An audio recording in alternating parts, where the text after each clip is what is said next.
Oscar Bevis for IFL TV in association with MTK Global. I'm delighted to be joined today by Mr. David Haye on the 10-year anniversary Yes. of your unbelievable win in Germany over Nikolai Valuev. First things first, David, how are you, and does it feel like 10 years? I'm really well, thanks. All's good. 10 years, it doesn't feel like 10 years at all. You know, when I look in the mirror, I don't feel 10 years older. You don't look 10 years older. I like you. I'm always going to give you an interview. And I feel the same. I feel exactly the same, but I'm fully aware that I'm not the same. Although I might appear to be the same, I can't quite do what I once could do in terms of my reflexes and time. It's not quite there. I might look in the mirror and might have a similar body, but the body doesn't move as it used to move. But I'm content in the fact that I've pushed it as far as I could push it, and I squeezed as much out this body as I could before it all came crumbling down. I look at someone like Roy Jones Jr. and his move to heavyweight, and he fought Aj-Ruiz, who you did end up fighting. Yeah.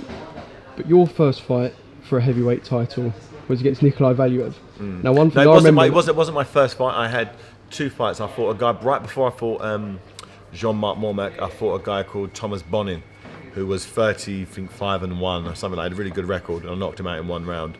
Then I had the Mormac fight. Then I had Macronelli, and then after I relinquished the cruiserweight titles, I fought Monty Two Guns Barrett, and that was a good fight. That was my first. That was my first fight at the O2 Arena. Yeah. And that was a few knockdowns. So your first heavyweight world title fight was. That was my first heavyweight title fight. It wasn't my first heavyweight world fight. Yeah, that was my first title fight.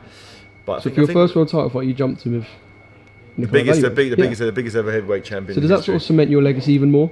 The fact that when you made the jump, you really did make the jump. I think it is significant because of the size difference. You know, no one's ever fought someone that big and won before, and it just showed the world that, you know, anything's possible. And you know, it was really accentuated the press. It was such a big, mega event. You know, when people didn't really know who he was up until that point, but when they saw him, it was like, damn. I went to watch Nikolai Valuev fight when he first turned professional. I went with Frank Maloney, now Kelly Maloney, many years ago when he fought, I think in East London somewhere. And I remember seeing him, and I walked past him. I must have been like 14 or something. I was a kid. And I saw him, I think, how the hell would you beat someone that big? I never knew, fast forward 15 years or whatever it was, I'd be fighting this same guy for the heavyweight title. And I remember thinking, when I was a little kid, I think Rocky IV was like one of my favourite films, and particularly when I was a kid. And you know, when Rocky went over to Russia to fight Ivan Drago, and he did all the training, and you know, he had the bigger heart, and he wanted it, and he went out there and done it. I remember thinking, yeah, one day I'm going to be like Rocky. I'm going to be the heavyweight champion of the world. And I then strangely had my chance against the biggest ever Russian, or biggest ever boxer in history, but he happened to be Russian as well. I happened to go to foreign soil to do it, and it worked out okay. So it's like, it's weird. It feels like you say you kind of manifest whatever reality you want into the world, and I definitely thought about it enough over the years, how I was going to do it, how I was going to win the titles, and you know, who I was going to be, and I sort of said it so much that it became a reality in some weird way. So it's been fun. It's been a fun up and down last 10 years since then. But you know, everything works out how it's supposed to work out, and here I am 10 years on, you know, managing someone else, hopefully, Mr. Chisora, someone else who I believe has a good chance now of, you know, not only challenging for a world title but winning one. You know, he's living the life. He's doing all the things that, you know, maybe he wasn't doing many years ago. There's a reason why he's lost 9 fights. It's not because he's not good, it's because he just didn't quite take it as seriously as he should have taken it. You know, I would have had a lot harder night, significantly harder night, if I was to have fought the 2019/2020 version of Dereck Chisora than the 2012 version. Believe me, although he was a lot younger then, he's more of a beast now. He's got so much more in the tank. He's firing on so many more cylinders, and he's a lot more of a weapon today than he's ever been. So I'm happy I fought him when I did. I'll come to Dereck in a second. I just want to ask you a couple more questions about Valuev, of course. One thing, we were talking earlier, some of the guys about what we remember from the Valuev fight. I mean, I was only a kid. One thing I do remember How was you at the time? So I would have been 11. He was 11, damn. So one thing I remember was his handprint on the back page of the newspaper. I remember that one. And I remember thinking, there's no way there's any man on this planet that can stop Nikolai Valuev. But also, sort of tell us about your memories from that night, aside from the fight and sort of the whole time in Germany. And also, a question I wanted to ask you is, do you feel like perhaps people in boxing give you the credit you deserve, but some people, because obviously boxing fans can be short-sighted, perhaps don't, simply because of the way things ended with Tony Bellew?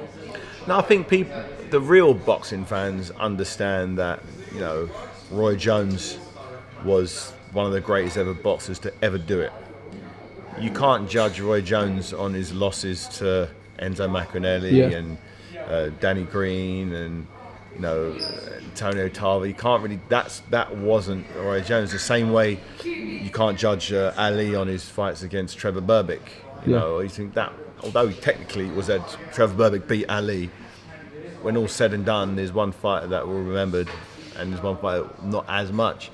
So the people who know. Maybe there are fans who only tuned into me, only younger fans who got into boxing only when my fight against Tony Bellew may have been the first and only fight I've ever seen him in. Like, this guy's crap. He just got knocked out. Maybe, and then they, but the people who know, the people who understand boxing and understand the history of boxing, understand what I've done, how I've done it. Going over to France to fight Jean-Marc Mormec, who wasn't a big name even then. Even the hardcore fans, didn't really know him. But the people who did recognise that as a massive achievement. Unifying the belts. Not many British fighters going back the last 20 years have been able to unify all those belts. There's a handful of us out there. So as long as the people who matter know, I'm happy. You can't. I'm not here trying to convince everybody that I'm this, I'm that. You either saw it or you didn't. One of the two. So I'm just glad that the right people know. The people who understand boxing, they know. So I'm happy about that. Okay, now Mr. Chisora. Sparring Anthony Joshua when he was only fighting, a week and a half ago, 2 weeks ago? That's the new Dereck Chisora. Dereck Chisora is fit and ready all year round now. He's good to go. And the fact that, Dereck, AJ's in the sort of final sparring phase of his career, of this camp, in the biggest fight of his career, the rematch against Aj-Ruiz Jr., a fight where many people, are watching this fight very, very closely because he can't have anything other than a victory in this fight. Nothing else, no draw, no split decision loss. He needs to win this fight, plain and simple, to move forward with his career. And the word from the camp is, he's looking fantastic. He's looking great. He's looking healthy. He's looking light, live, quick, fast. All the things that you'd hope to hear, I'm hearing. So it's given me a nice added confidence. With Dereck going to sparring with him. Dereck knows firsthand that he's been preparing, he's in shape, and Aj-Ruiz Jr. shouldn't be able to get into range and start trading blows with him too soon, because Anthony Joshua is going to use that superior height and reach and amateur pedigree, with the long range boxing skills need to come into play here. He doesn't want to be mixing it with someone who can only win by mixing it. You got to do is watch the fight against Joseph Parker, the way Joseph Parker beat Aj-Ruiz Jr. The jab won the fight. The jab, left hook, right hand. He tied him up in close, pushed him back, kept it simple. It was a close fight. Similar to how Joshua had to beat Parker himself. Exactly. I think he went to the ring against Joseph Parker. He gave Parker full respect, and he knew that Parker was an undefeated fighter who was strong, big, and could dig. I don't think he went to the ring against Aj-Ruiz Jr. with the same mindset, the same hunger, the same desire. I think he went there thinking, last minute sub, the guy looks like he's, dragged him out of the pub, so I'm not gonna, I'll just knock this guy out. And when he started unraveling, it was just, he just wasn't able to get it back together. Bad night at the office. Let's hope he rectifies all of that and sticks behind his jab and does what he was supposed to do in the first fight.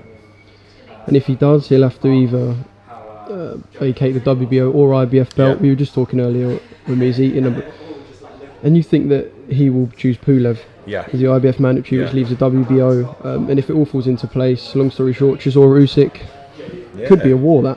That'd be a fantastic fight. You know, you got the undisputed cruiserweight champion having his first real fight at heavyweight against a real heavyweight, Dereck Chisora, who's on the up, who's firing all cylinders and is looking back, and he's ever looked in his whole career. So if there's ever a time for Dereck Chisora to get this crack out of someone as skillful as Alexander Usyk, it's February. It's right now. It's let's get cracking. If Dereck could live this life that you're saying he's living now since he turned professional, do you think that maybe by now he'd have retired because he'd have been doing it for so long, and the fact that he started doing it later on in his career has given him that longevity to perhaps go to 30, 37, 38? I think if he would have lived the life that he's currently living from day dot, he'd have been world champion a long time ago. Yeah, a hell of a long time ago. But you don't know what you don't know, and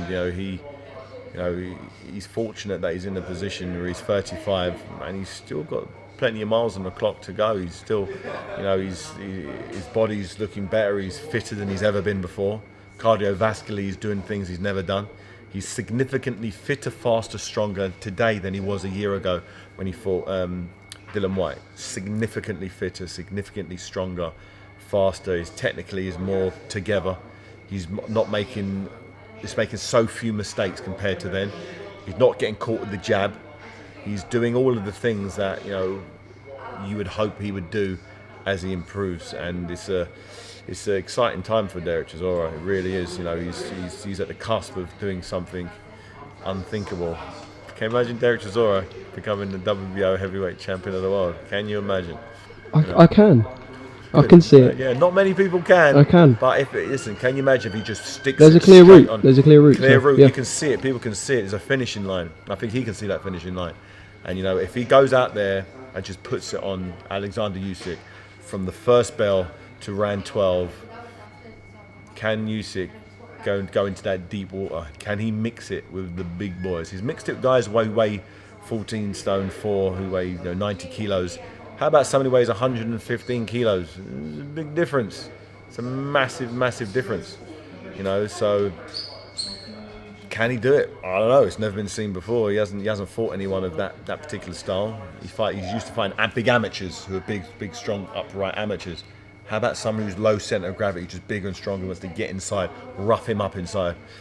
Well, it's going to be interesting. But I know Dereck can do it. Okay, David, we're being rushed, so I'm going to leave it there. One sentence on one thing: Canelo at cruiserweight, yes or no? I'd like to see Canelo. Yeah, I thought he's proved his point to me that he's one of the greatest. Leave it there. He doesn't need to. For me, he doesn't need to prove anything. Go back down to his natural weight, middleweight, super middleweight. That's the way. Find it. I appreciate that he went up into the light heavyweight, but the only reason a light heavyweight would beat him is just because the light heavyweight was coming down. A cruiserweight is just because the cruiserweight is just so much bigger, and I'd hate for him to lose to someone just because they're bigger. He's too skilled. It'd be unfair. And he's given away enough advantage against someone who was so much strong. You saw Koval against Yard. He wasn't finished. He had a lot in the tank. He took his licks and came back. And to take someone out with such accuracy and such calm and patientness it was a thing of beauty. It was one of the best performances I've seen from anybody for many, many years. I don't know why everyone was saying it was a close fight. I didn't have it close. I had Kovalev winning maybe 3 rounds tops, but I might be a little bit biased because I really like his style. I just thought he was just a class above him. I think he controlled the whole thing, and it went exactly as he planned it to go. It looked like Kovalev was panicking. Kovalev was trying to keep him away, was holding him, was pushing him, and Canelo was just pressing him. It was a slow, controlled, educated pressure that he knew he was going to just take him out at some stage, and it went exactly as he wanted. And it was a punch perfect performance from a small guy fighting someone significantly physically superior to him. David Haye, thank you very much for speaking to IFL TV. Go and Canelo. Congratulations on your 10-year anniversary. Thank you very much. You.